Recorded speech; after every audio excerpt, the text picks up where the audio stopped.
مجھے 2 ہفتوں سے بہت خوشی ہو رہی ہے جب سے میں پاکستان کی سرزمین پہ قدم رکھا ہوں،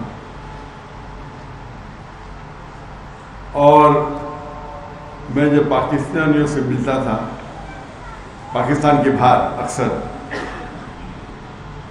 اور شیخ ابتسام ظہیر صاحب سے بھی ملا جیسے انہوں نے کہا 2012 میں، اور کئی پاکستانیوں سے ملا، دبئی میں، سعودی میں، کویت میں، یو کے میں۔ الحمدللہ ان کی محبت مجھے کافی متاثر کی، اور میرے ذہن میں ایک تصور تھا کہ میں جب پاکستان آؤں گا تو مجھے محبت ملے گی، لیکن جب میں یہاں آیا تو جو میرا تصور تھا وہ صحیح نہیں نکلا۔ مجھے جو تصور تھا اس سے 10 گنا زیادہ محبت ملی۔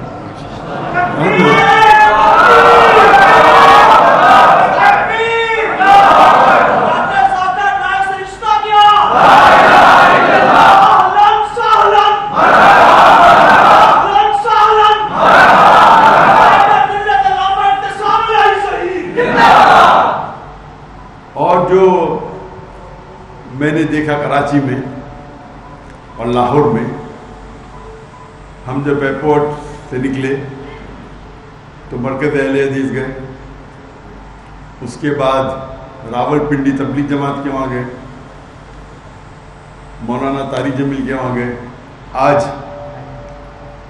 ہم ڈاکٹر اسرار احمد کی تنظیم میں گئے، جامعہ اشرفیہ گئے، اور اب یہاں آ رہے، اور بیچ میں لیک ویو کی مسجد گئے، اور جو محبت دیکھا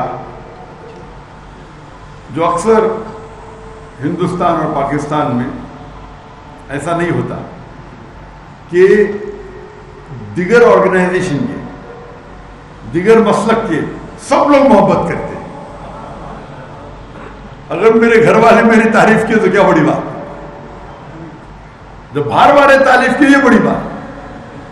تو وہ جو چیز میں دیکھا کراچی میں اور لاہور میں،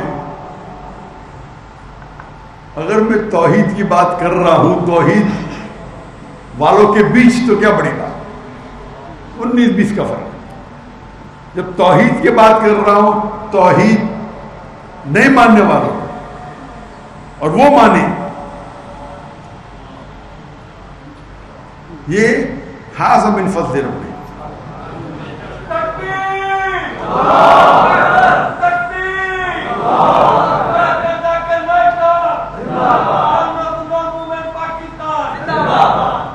اور یہ میں نے احساس کیا اللہ کی فضل سے ہندوستان میں، کیونکہ میرے والد جو کوکنی تھے وہ شافی تھے، لیکن ان کا شوق تھا کہ جتنے مسلک ہیں ان کے علماء کے ساتھ مل جل کے رہے۔ تو میرے گھر پہ کئی قسم کے علماء آتے تھے، شافی، حنفی، مجاہد القاسمی صاحب، مولانا علی میاں ندوی، مولانا مختار ندوی جو اہل حدیث کے امیر ہیں، ندوہ کے امیر ہیں۔ تو میرا اٹھنا بیٹھنا تھا، پہلے بچہ تھا، میں چھوٹا تھا تو کم میں علم حاصل کرتا تھا۔ پھر الحمدللہ پھر میں سعودی گیا، بڑے بڑے علماء سے ملاقات کی، شیخ عبدالعزیز سریفی، شیخ سعد ناصر شیطری، شیخ محمد صالح منجد، کئی علماء، شیخ سعود شریف۔ تو جب میں پڑھائی کی، ڈاکٹر جن نے جامع کامل لکھی، جو ہندو تھے اور اللہ نے انہیں ہدایت دی، بعد میں وہ مدینہ یونیورسٹی کے دین بنے، ڈاکٹر ضیاء الرحمن آسم، وہ حدیث میں میرے سب سے پہلے استاد تھے۔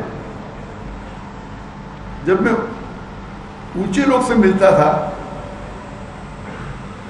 میں سمجھتا تھا کہ وہ اصل میں دین کی دعوت دیتے تھے، اللہ کی طرف اور اللہ کے رسول کی طرف کبھی نہیں، نہ اپنے حزب کی طرف، نہ اپنے آرگنائزیشن کی طرف. اور یہ سب لوگ اتنے مشہور تھے. کون انہیں مشہور کرتا تھا؟ اللہ. ہم کیا سمجھتے اکثر انسان، میں میری طرف دعوت دوں گا تو فیمس ہوگا. یہ ہماری غلط فہمی ہے. شاید کچھ وقت کے لیے ہو سکتے، لیکن اگر آپ اللہ اور اللہ کے رسول کی طرف دعوت دیں گے تو اللہ اور اللہ لوگوں کے دل میں آپ کی محبت آ جائے. اور یہ جو محبت ہے وہ آپ اس کو کما ہی نہیں سکتے. میری مثال لو،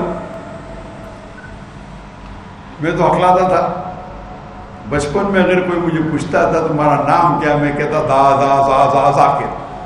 میں خواب میں یہ سوچ سکتا تھا کہ دنیا کا سب سے بڑا ڈاکٹر بن سکتا ہوں، لیکن 25 لوگوں کے سامنے تو بات ہی نہیں کر سکتا. احمد دیدار صاحب کے ساتھ، احمد دیدار صاحب کی وجہ سے میں ڈاکٹر آف باڈی سے ڈاکٹر آف سول بن گیا. ان سے متاثر ہو کے میں ڈاکٹر بنا، سوچ کے ڈاکٹر سب سے بہترین پیشہ ہے. کیوں؟ بیماری دور کرنا، لوگوں کی جان بچانا سب سے بہترین پیشہ. اچھا ہے. ان کو ملنے کے بعد، جب قرآن مجید پڑھنے کے بعد مجھے اس سے بہتر پیشہ ملا. اللہ تعالیٰ فرماتے سورہ فصلت میں سورہ نمبر 41 آیت نمبر 33، وَمَنْ أَحْسَنُ قَوْلًا مِّمَّنْ دَعَا إِلَى اللَّهِ وَعَمِلَ صَالِحًا وَقَالَ إِنَّنِي مُسْلِمٌ. وہ کون شخص سب سے بہتر ہے جو اللہ کی طرف بلاتا ہے، اچھے اعمال کرتا ہے اور کہتا ہے میں مسلم ہوں. تو ہم اگر کوئی شخص اپنے آپ اگر مدینہ سے فارغ ہے، اپنے آپ کو مدنی کہتا ہے، مجھے کوئی اعتراض نہیں. اگر دیوبند سے فارغ ہے، اپنے آپ کو دیوبندی کہتا ہے، مجھے کوئی اعتراض نہیں. ندوہ سے فارغ ہے، ندوی کہتا ہے، کوئی اعتراض نہیں. لقب کے لیے کوئی اعتراض نہیں. لیکن دین کی جب بات آتی ہے تو قال اننی من المسلم، یہ آیت، یہ جو لفظ ہے قال اننی المسلمین، قرآن مجید میں کئی جگہ آتا ہے. یہ ومن احسن قولا میں آتا ہے، سورہ فصلت سورہ نمبر 41 آیت نمبر 34. اور جتنے میرے فیوریٹ ورسز ہیں دعویٰ کے، اس میں سب میں آتا ہے. جو میرے بیٹے نے کوٹ کیا سورہ عمران سورہ نمبر 3 آیت نمبر 64، آدھی کوٹ کیا، پوری نے کوٹ کیا. ومن کل اہل کتاب تعالوا الی کلمۃ سواء بین بینکم الا نعبد الا اللہ ولا نشرک به شیئا ولا يتخذ بعضنا بعضا اربابا من دون اللہ فإن تولوا فقولوا اشهدوا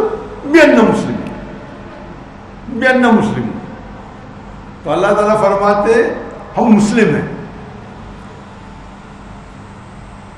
آج ہم دیکھتے ہماری حالات، ہم مسلمان 25% ہے دنیا میں، 2 بلین سے زیادہ، 2 ارب سے زیادہ ہے. دنیا میں کبھی اتنی تعداد میں ہم تھے ہی نہیں، اتنا بڑا پرسنٹیج کبھی تھا ہی نہیں. لیکن ہم ساری دنیا میں پیٹے جا رہے.